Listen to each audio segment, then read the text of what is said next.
करते हैं जेडीबीसी के बारे में, जावा database connectivity. What is Java database connectivity? Java database connectivity का मतलब है कि जावा एप्लीकेशन को डेटाबेस से कनेक्ट करना है।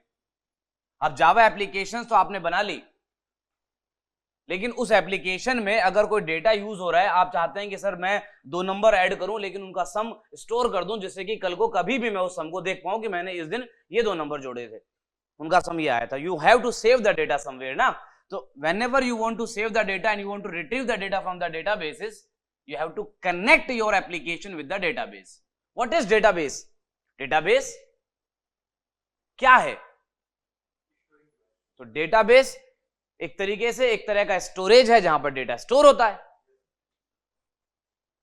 अब डेटाबेस तो बहुत तरह के होते हैं, जैसे हमारे कंप्यूटर में एक फाइल है और उस फाइल में डेटा स्टोर करेंगे तो फाइल भी एक डेटाबेस हो गया। तो फाइल में भी डेटा स्टोर, तो फाइल एक डेटाबेस की तरह ट्रीट करा जाएगा क्योंकि उसमें डेटा स्टोर हुआ है। तो डेटा स्टोर जहां उसे डेटाबेस कहते हैं। लेकिन हमारा टारगेट एक नॉर्मल डेटाबेस से कनेक्ट करना नहीं है।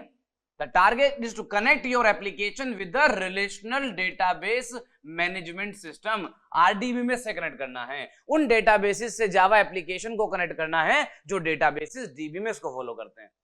The main target is that. जैसे MySQL, जैसे Oracle 11G, जैसे SQL सर्वर, SQL सर्वर, अलग अलग कंपनी के प्रोडक्ट्स हैं ये। जैसे ये दोनों Oracle के प्रोडक्ट हैं, ये माइक्रोसॉफ्ट का प्रोडक्ट है। एक आता है DB2, ये भी एक RDBMS है, ये IBM का प्रोडक्ट है। ये रिलेशनल डेटाबेस मैनेजमेंट सिस्टम्स होते हैं, RDBMS होते हैं। RDBMS is just a software that follows the DBMS। तो ये RDBMS है और मैं चाहता हूं कि मेरी एप्लीकेशन डेटा इनमें स्टोर करे, डेटा इन से उठाए।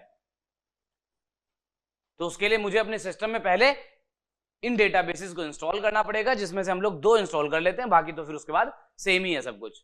अगर देखो जावा की एप्लीकेशन डेटाबेस से इंडिपेंडेंट है। जावा का एप्लीकेशन सेम वर्क करेगा चाहे आप MySQL से कनेक्ट करें, चाहे आप Oracle से कनेक्ट कराएं एप्लीकेशन को। JDBC is database independent.